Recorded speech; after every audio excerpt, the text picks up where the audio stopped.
அவன் அவன் ஏதோ ஒரு ஆர்வத்துல போயிட்டான், தப்புதான்.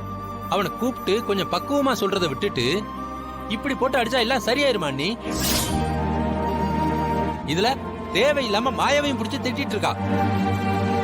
ஓ, இப்போ உங்களுக்கு நான் அவளை திட்டினதா குத்தம் ஆயிடுச்சுல? சித்தப்பா, சித்தி என்ன வேணாலும் சொல்லிட்டு போகட்டும். என்ன வச்சு எதுவும் பேசாதீங்க. ரொம்ப நல்லவதாண்டி நீ. இங்க நடக்கிற எல்லா குழப்பத்துக்கும் நீதான் காரணம். பள்ளிக்கூடத்துக்கு போறேன்னு போயிட்டு புத்தக பைய தூக்கிட்டு பள்ளிக்கூட லீவுன்னு சொல்லிட்டு வந்தானா? பொய் சொல்றானா உண்மை சொல்றானா நீ யோசிச்சிருக்கணும்.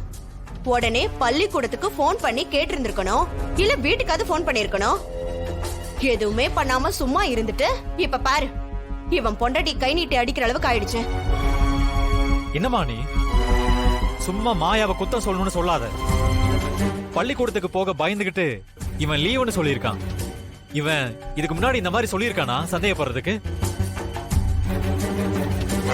மாயா நாட்டிய பள்ளி ஆரம்பிச்சது உங்களுக்கு பிடிக்கல, அதான் சந்தர்ப்பம் கிடைக்கிறப்பெல்லாம் இவளை பிடிச்சு திட்டிக்கிட்டு இருக்கீங்க. ஐயோ, கொஞ்சம் நிறுத்துங்களேன். சிவா, என்ன இருந்தாலும் நீ அவளை அரைஞ்சது தப்புப்பா. அப்புவ பெத்தவ அவ. அவளுக்கு புள்ளைய கொஞ்சறதுக்கும் அடிக்கிறதுக்கும் எல்லாத்துக்கும் உரிமை இருக்குப்பா. ஏதோ பாவம் புள்ளைய காணுங்கிற பதட்டத்துல அவனை போட்டு அடிச்சிட்டா. அதுக்காக புள்ள முன்னாடியே அவளை அடிச்சா அவன் எப்படி அவன் அம்மாவை மதிப்பான்? முதல்ல அவகிட்ட மன்னிப்பு கேளு. சிவா, இப்ப நீ கேட்க போறியா இல்லையா? கேக்குற அண்ணி.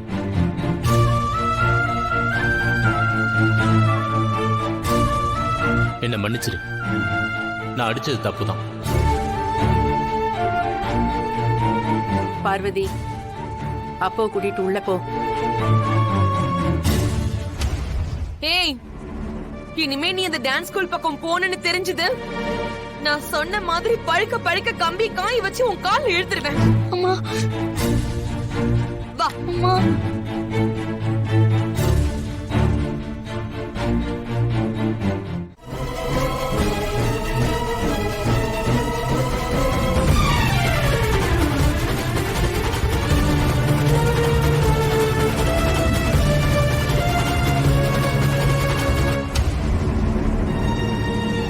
என்னமோ அடிக்கவே இல்ல, புருஷன் பொண்டாட்டி மாத்தி மாத்தி பஞ்சாங்கம் பண்ணீங்க.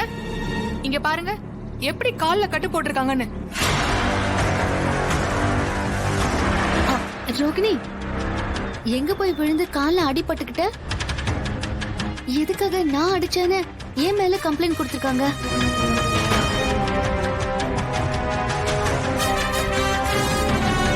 ஏங்க, குழந்தை எங்கேயோ போய் விழுந்து கால அடிபட்டு இருக்கு போல, அத மறைச்சு எதுக்காக மாயா அடிச்சான்னு பொய்யா கம்ப்ளைண்ட் கொடுத்திருக்கீங்க? சார், என் பொண்ணு ஒண்ணு எங்கேயோ போய் விழல சார். டான்ஸ் மிஸ் அடிச்சாங்கன்னு இவதான் சொன்னா. முன்னாடி படிச்ச ஸ்கூல்ல தான் அப்படி பண்றாங்கன்னு உங்ககிட்ட கொண்டு வந்து சேர்த்தேன். நீங்க என்னடானா அவங்களே மிஞ்சிற அளவுக்கு புள்ளைய போட்டு அடிச்சு வச்சிருக்கீங்க. மேடம், நாளைக்கு என் பொண்ணு நடப்பாளா நடக்க மாட்டாளானே தெரியல. இவங்க மேல ஆக்ஷன் எடுங்க மேடம். வாங்க, ஸ்டேஷன் வாங்க. இங்க பாருங்க மேடம், யாரோ ஒருத்தங்க வந்து கம்ப்ளைண்ட் கொடுத்தாங்கன்னா அது என்ன ஏதுன்னு விசாரிக்காம அத அப்படியே ஏத்துக்கிட்டு விசாரணைக்கு வான்னு கூப்பிடுவீங்களா?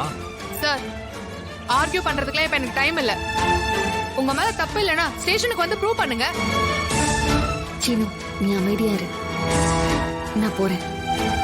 நீ இரு மேடம், ப்ளீஸ் மேடம். மாயா குழந்தைங்க கிட்ட எவ்வளவு அன்பா நடந்துப்பான்னு மத்த குழந்தைங்க கிட்ட வேணா கேட்டு பாருங்க. சீனு, இவங்க கிட்ட எனக்காக கெஞ்சாத. இதுல ஏதோ ஒரு தப்பு நடந்திருக்கு.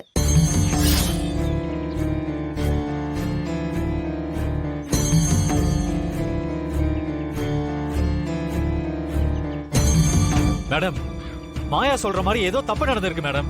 அதை கண்டுபிடிக்க தான் நாங்க விசாரிக்கவே வந்திருக்கோம். இவங்கள யாரோ தப்பா கைட் பண்றாங்க, முதல்ல இவங்கள விசாரிங்க. அவங்களையும் தான் விசாரிக்க போறோம். 2 பேரும் வாங்க. கான்ஸ்டபிள், இவங்க 2 பேரும் கூட்டிட்டு வாங்க.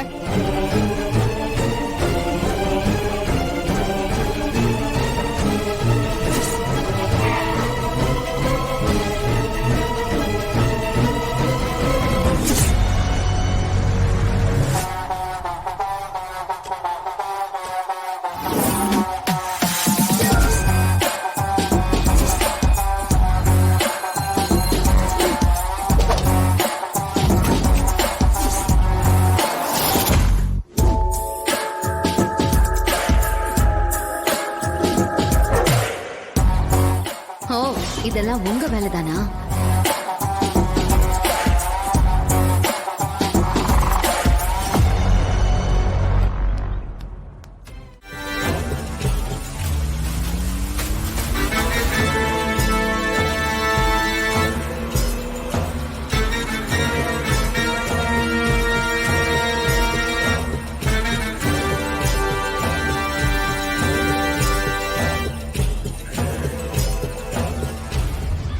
உன் பொண்டாட்டிய பத்திரமா பாத்துக்கோன்னு சொன்னேன்ல.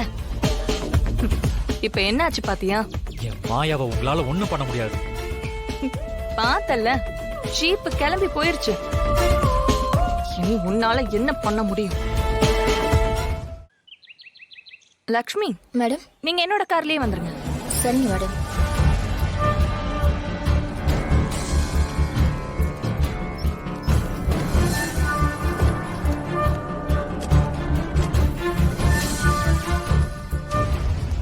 தம்பி, நான் எல்லாத்தையும் பார்த்துக்கிட்டு தான் இருந்தேன்.